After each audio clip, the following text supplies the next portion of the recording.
these are such unprecedented time for everyone that we felt the need to do something that will make us stay positive and that make good use of these extra time that we all have now. So we have decided to put together a format where we will give you insights on various regions of Italy with facts, details, and ideas that you can use to put together your client's itinerary when the time will be right. Each week, we will introduce you to a different region and to one of our partner suppliers in that specific region so that they will provide some extra information for you to use. This week, we're bringing you to Apulia, or Puglia, as we say in Italian. And today I'm joined by Francesca Pretin, which is the sales director of Roccoforte Hotels, that in a bit will talk to you more about the gorgeous Masseria Torre Maizza. In these webinars, we are going to talk to you about the 5 W's that we consider important here at Sense 5 Stars. And these are the why, the where, the what, the when, and the who of each destination. But let's start discovering Puglia. So why Puglia? We wanted to start this series of webinar with a part of Italy that is probably less known, but has so much to offer.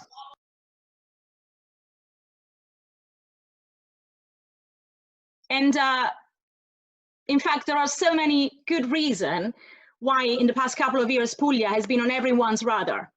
So this remote hill of the Italian boot, because it's really farther south, combines fairy tale cottages, Baroque architecture, and some of the best beaches of Italy's mainland. But the most recent attraction, sorry, I'm just muting someone because otherwise I can't hear. Okay, the most recent attraction of the region is definitely the food scene. I mean, I've been there a couple of years ago and it was really, the food is so amazing and there's such a variety. It's a combination of top quality local produce with incredible flavors and really the authentic Italian home cooking experience.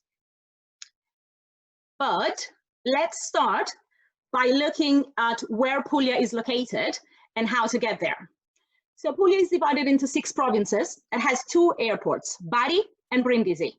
Bari is the main international one, while Brindisi is slightly smaller and have more domestic flights.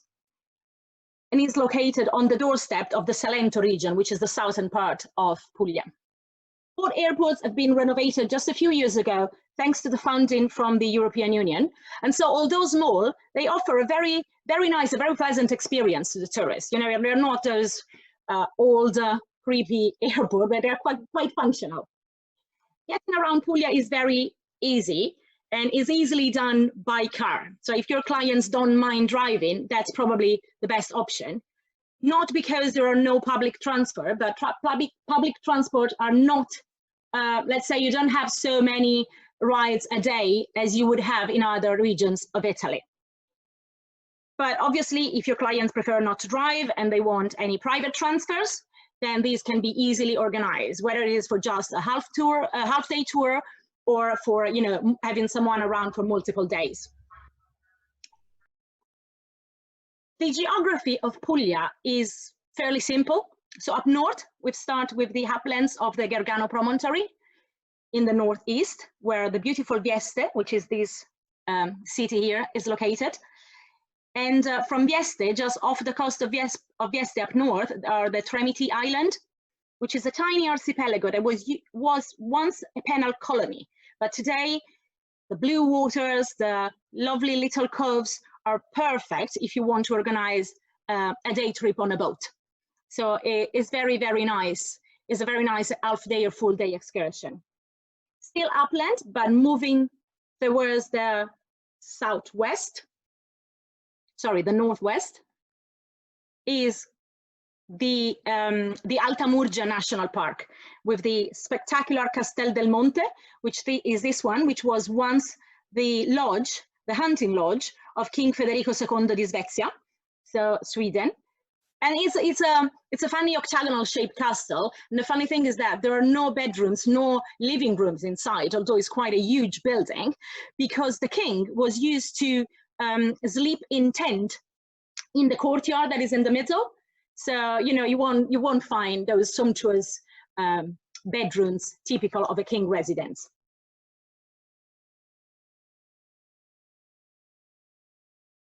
Then moving further south, the region flattens and there are small hills topped with some sort of settlement. Here you can see one of the typical trulli.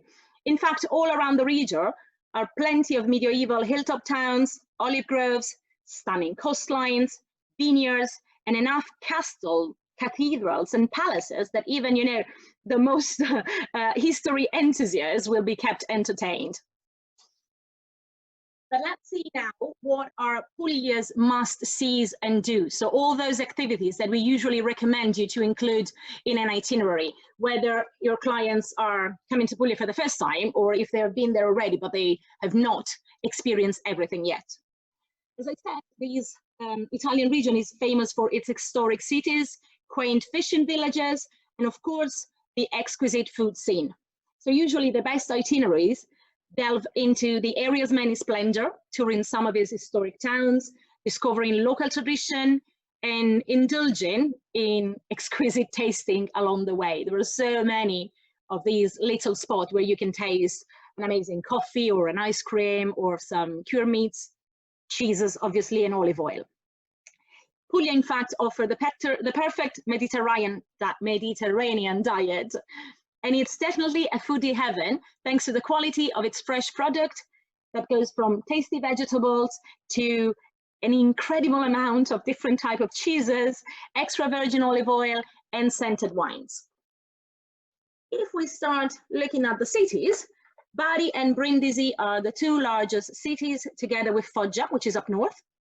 And in recent years, Brindisi has seen many renovations, making it a good stop if you have some time to spare and want to wander around the port, admiring its beautiful architecture, and maybe sample a dish which is a fish-based stew, which is called ciambotto, which is very typical of Brindisi.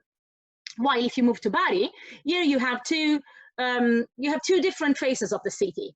So on one side, you have the Murat Quarter, which is the French influence, with elegant 19th century theaters and beautiful Liberty-style palaces. And then on the other side, you have the picturesque Old Bari, so the Città Vecchia, which is full of ancient traditions, seaside fish markets, narrow lanes, and an incredible street food scene. So here you can find everything from homemade orecchiette pasta and every type of dishes that you fancy taste. So this is usually, we recommend an afternoon tour, an afternoon walking tour, guided, and they can sample all the street food. So dinner is covered and is absolutely perfect, you know, if you are a food lover and you want to really enjoy the city like the locals do. But then it's in the Valle d'Itria where you will find all those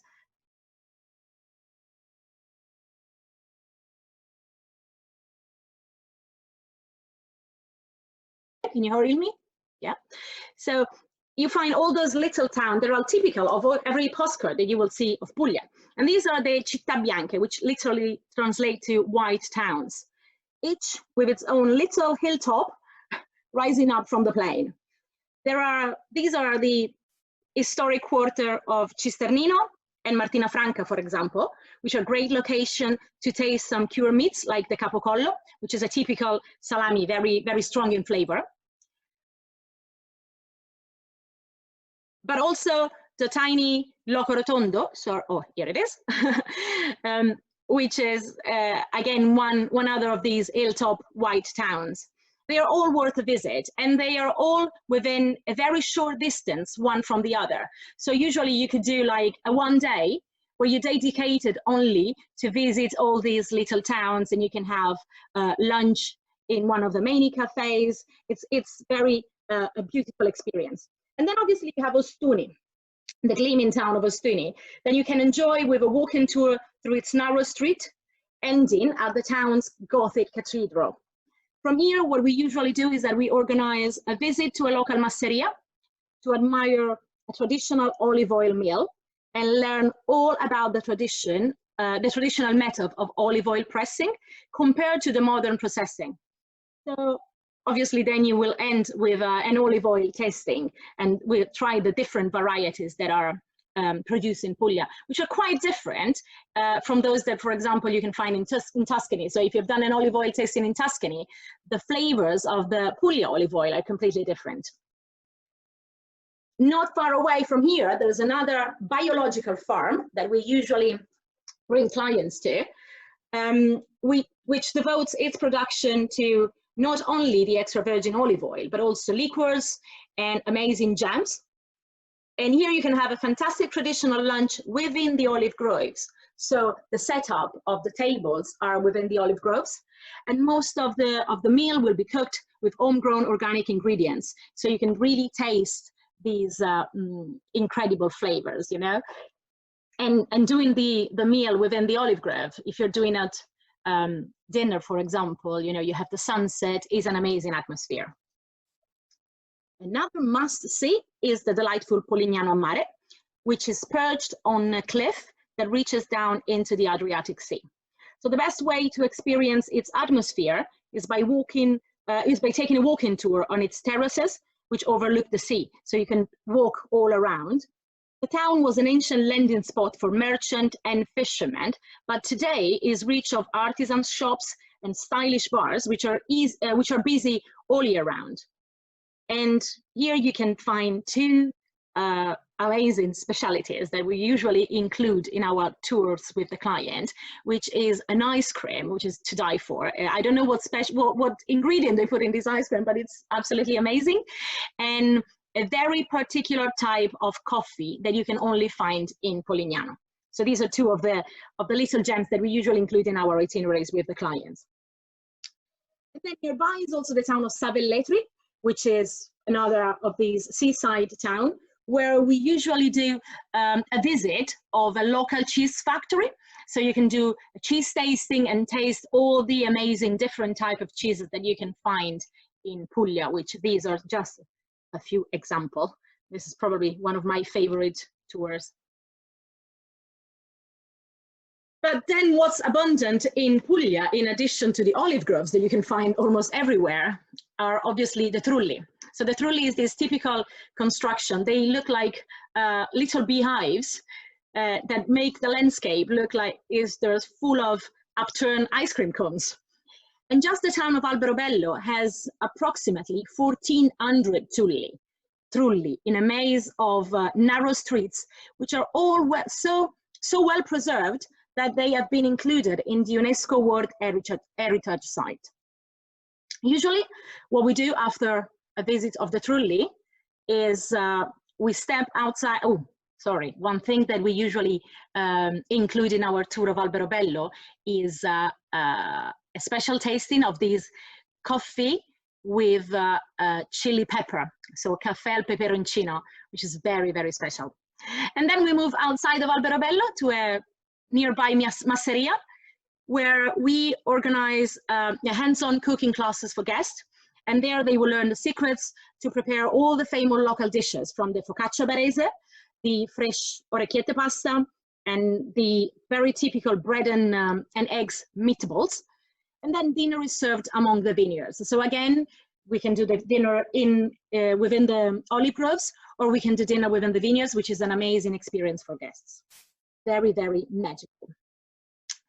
But now that we have explored a little bit the Valle d'Itria, we move farther south to what is called the Salentine Peninsula, so the Salento. But before we move to the coast, we definitely have to stop in Lecce. So Lecce is called the Florence of the South. It has so many churches and noble palaces, all renovated between the 17th and 18th century. And the atmosphere in town is so beautiful, it's so relaxing. It's very easy to see local people sitting outside bars, sipping a nice coffee, or maybe an almond syrup with which is a very, very popular soft drink, the latte di mandorla.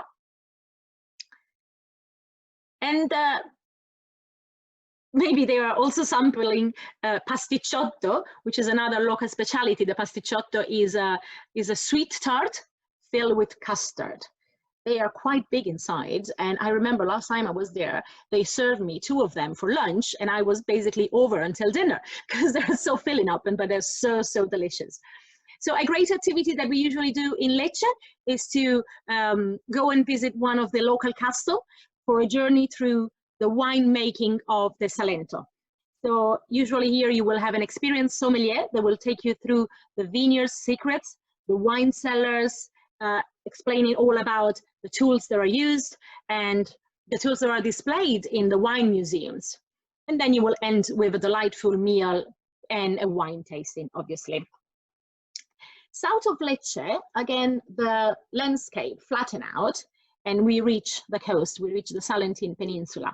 Here the landscape is all about olive groves again, wild beaches, and crystal clear sea, as you can see. And again, lots of old towns full of Baroque building. Here in the villages, you may sometimes witness traditional festivals where you have men with tambourines and women singing or dancing the tarantella, which is very typical of the area. You have a feeling like of being in a sort of a movie because everything is so authentic. I mean, there's plenty of people that don't speak any English, so you know, you really are immersed in the Italian culture. You may want to pop to the historic quarters of the main towns of the south, like Gallipoli or Galatina, and obviously the gorgeous Otranto with its stunning cathedral.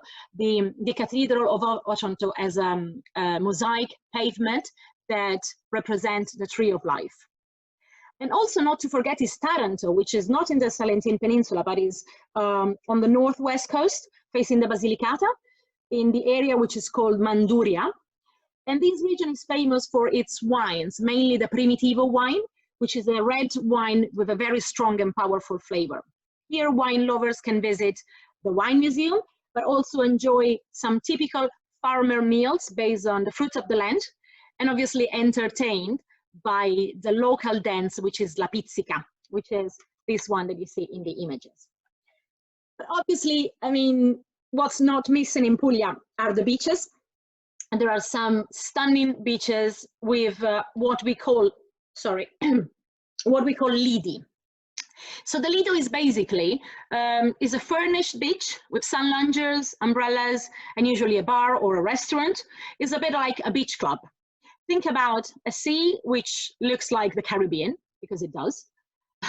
Light menus for lunch in these little cafes and restaurants with lots of veggies and fresh fish. And then some memorable aperitivi at sunset with DJ set. So you really, I mean, don't need anything more. Your summer is set there. But for those that want a diversion from the heat of the summer, you can even go and visit the grotte. So Castellana Grotte has this beautiful 2-mile-long labyrinth of passages and caves where the temperature obviously is very refreshing, and it's, you know, like a change of scene, and it's very popular if you have a family with young kids that they want to see something a little bit different. But now, if we talking about beaches, we move up north again to the area of Fasano in the Valditria, which is where most of the private masserie and hotels are located. We work with many of these private villas, like, for example, Pettolecchia, which has 2 beautifully newly renovated residenze.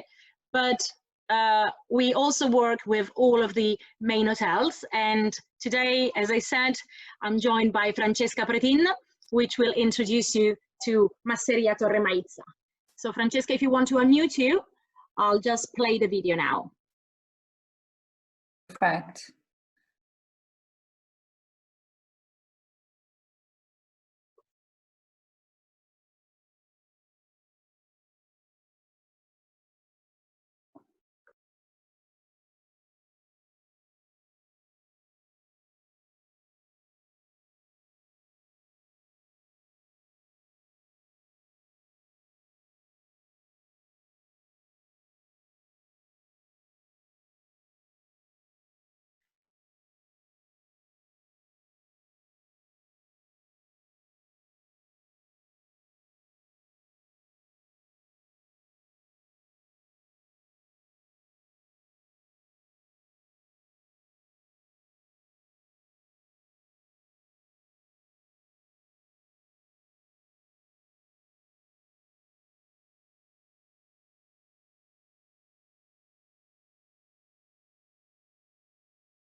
Sorry, I'm just checking if you can all hear.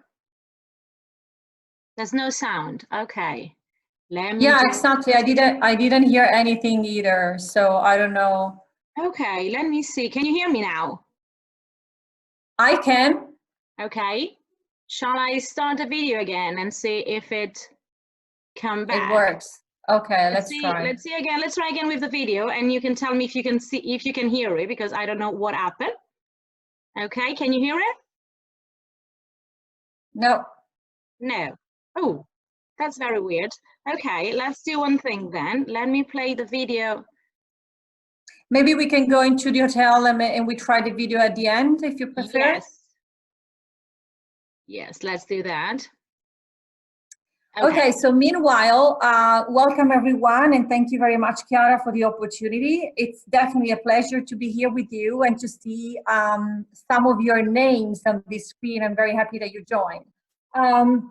So as Chiara just introduced you, we are now going back to Fasano, which is the location where Masseria Torre Maizza is actually located. So we are very close to Polignano a Mare, which is the area where the Masseria is. So Chiara, if you can go back to the first slide, maybe we can start from the location. I don't know if I can move it, or you have to do that. I think you can. In fact, I wasn't moving anything. That's the funny thing. Oh, me neither. No. Okay, no worries. I don't know why it's good. I have no control of this. I can. It's okay. I don't. I'll move it again. Okay, thank you. Perfect. So as you have understood, so Chiara just led you, drove you from north to south of this beautiful region of Italy. So you understood that there's a lot to do here. It's a mix between culture and enogastronomy, countryside and seaside and beautiful city. It's a long and flat region of Italy where you can really do a lot of different kind of things. So a lot of things to offer. And this area is actually the area where actually Chiara just mentioned to you, the majority of the Masserias are located. So where we are, so Masseria Torre Maizza is a very hard name to say, but now I give you a little trick about the name. But anyway, we are located between Bari and Brindisi. So the location is halfway between the two possible airports. So it's about 45 or 50 minutes drive from Bari or Brindisi. So it's very much depending from where your clients are coming from. They might be already in Italy, so they also might decide to drive. As Chiara mentioned before, for example, from Rome is about 4 hours. It's a very nice driving, actually. Or, of course, they can fly to Bari or Brindisi. When you arrive to the Masseria, let's try to understand what the word Masseria is, because you probably have heard a lot of different kind of Masseria with different names. And to be clear, something that can really help you is to understand what the word Masseria means. So Masseria is a word that has a sense and a meaning only in the region of Puglia. It doesn't mean anything in the other regions of Italy. But if you say Masseria to an Italian, we immediately know you're talking about Puglia. So all the Masserias are, used to be former farmhouses converted into luxury accommodation. So that's the reason why all the Masserias are located in the countryside, but very close to the sea and to the beach, so to the seaside, but not on the front, in the front of the water. So you can pass to the next slide, thank you. So here you can see actually where we are. So the Masseria Torre Maizza is located in the middle of a beautiful olive trees field, as you can see here. So the olive trees in Puglia are protected by UNESCO as well. So they really can reach to have more than 1,000 years in terms of age. So they're really very ancient and old. And from the first pictures from the location, you can see the Masseria in the middle of this beautiful field, but then in the background, you can see the sea. So we are pretty much 8 minutes away from the beach, so our beach club and the sea. We do have a shuttle bringing the clients from the Masseria to the sea. So going inside the Masseria, so this is a 16th century Masseria that we have completely restored. We have kept the shape, and we still have the original walls of the Masseria. So it's also very emotional when you get inside, because you can really feel the structure of long time ago. So we have completely restored the masseria. When you get inside, and you can carry on with the picture, you can actually find yourself into a very nice boutique and intimate place. This masseria is a kind of teeny tiny place with only 40 rooms and suites. And you can really enjoy and start to unplug as soon as you step inside. So if you, Chiara, carry on with the picture, you can see the what I'm meaning as soon as you step inside. Yeah. So here you can see how the masseria is organized. So this area actually used to be the granary of the masseria back in time. And today is actually our bar. So all the spaces, they have been completely readapted to the accommodation, but they never lost the, you know, the feeling of the ancient experience. So it's a kind of elegant luxury decor, which is actually a very Roccoforte style, with a very strong regional typical impact and accent. So you can find a lot of local art pieces, for example, inside the rooms. And then if you carry on, you can see the rest of the common area. So we have one restaurant and the main swimming pool, which is actually a nice body of water for 40 rooms and suites. So we have a nice space that your clients can enjoy. So beside the restaurant, which once again offers local cuisine. So as Chiara mentioned to you, we like eating and we like our food a lot. And Puglia really has a lot to offer, many, many typical dishes and very fresh products. So we have the main restaurant, but by the pool, we also have the bar pool and the pool restaurant and pool bar, where you can also enjoy the pizza during the day. In the background of this picture, you can see the original walls, just on the back side of the bar and restaurant, which used to be the 16th century original wall of the masseria. And then the rooms and suites are very a kind of local style experience, because inside the rooms and suites, you can actually feel the real Pugliese style. So many of the decor is actually the same type of decor that you can also find inside the local houses. So big pieces of ceramics, for example, and the use of this amazing white stone is a kind of talco white stone, which is the stone that they use to build all the buildings and to build also the trulli. That's the reason why the little city of Ostuni is called the White City, because of the color of this specific stone. So if you carry on with the presentation, there's a picture from where you can actually see the flooring, where we use the stone, this talco stone, to create the original flooring of the room. So the rooms and suites are only 40. So it's a very nice little number for an intimate space. Every single room, starting from the entry level up to the suites and grand suites, all of them, they have a nice outside space. It's a little garden terrace overlooking our golf course. So we have one golf course, a 9-hole golf course, and also overlooking the sea, which is once again 8 minutes driving from the masseria. Some of our suites, they also have and offer a plunge pool. In the next slide. So if you have, for example, a family, you can definitely have one of our junior suite and grand suite, which can be connected up to 5 bedrooms. So you can really create a kind of a family space where you can enjoy the outside and of course the inside living area. From here, once again, if you look over this green space, so the green barrier here, the division, you can see the sea on the other side. So you always have a kind of sea views. All the views are overlooking that side. And then going to the outside space, once again, a lot of activities. So first of all, of course, the outside activities. So you have the golf, to play. You can actually do your yoga, Pilates, and jogging inside the, among actually this beautiful olive trees field.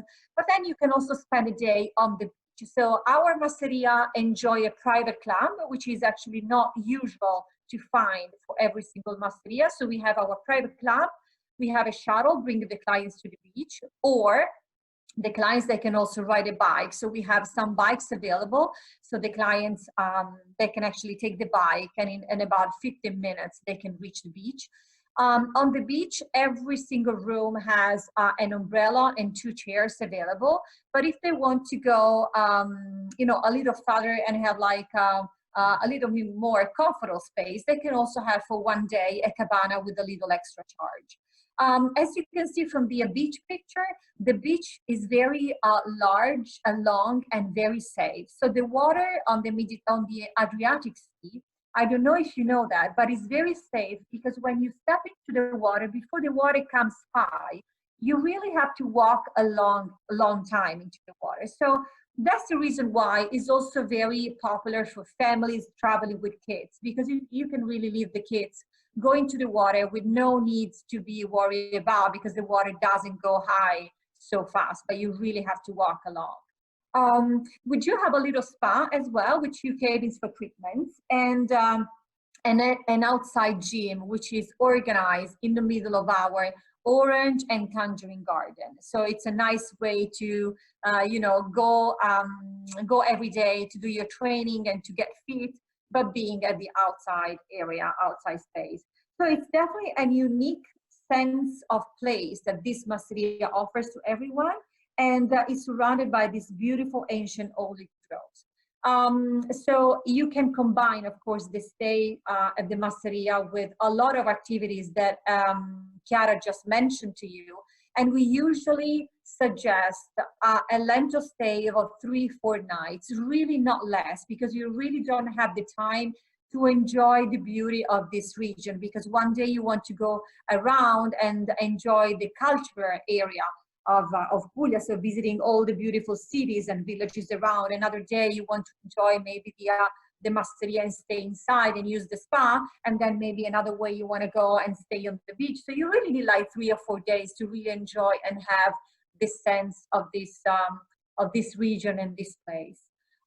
If you have a question, we are very happy to you know, assist you in giving you the right information and guide you in the right itineraries, and definitely happy to suggest you some of the you know, best time on the to come and enjoy the masseria. So thank you very much for this time. I really hope you have a kind of general overview of the masseria, of our accommodation, and happy to assist you for any. Thank you very much, Francesca. So we just have a few minutes left. So I just want to basically recap on what are for us the 5 top tips for your clients visiting Puglia. So definitely spend at least 7 days in the region. As Francesca said, at least 3 or 4 nights in one place and then move to another one. This is where you can really appreciate the region.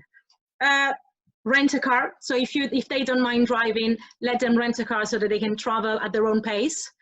Visit some food producer, market, winery, so include some gastronomic tours. Definitely visit some of the white towns where you can see, you know, the nonne, the grandmothers chatting outside the streets, and it's really like being in a movie. And obviously enjoy a cooking class or a hands-on activity where you can bring home some of the flavors of Puglia. So hope you enjoyed it, hope you find it useful. We really appreciate your feedback if you want to send us some. Next week we're moving into Umbria. So again, less known than its neighbor Tuscany. And it will be on Wednesday again at the same time. I will send you all the recording of today, but also the link to join next week. And then if you want to get in touch, here are all our contact details. Plus we have just opened a new Facebook group, which is private for travel agents, where we are sharing lots of activities, ideas, and content, and you can easily, you know, use for your clients. We don't mind you using it as a source of contact to put together the itineraries for your clients. So if you want to join it, just let me know, and see you there. Thank you very much. Thank you, everyone. Bye-bye. Thank you, Chiara. Bye. Bye.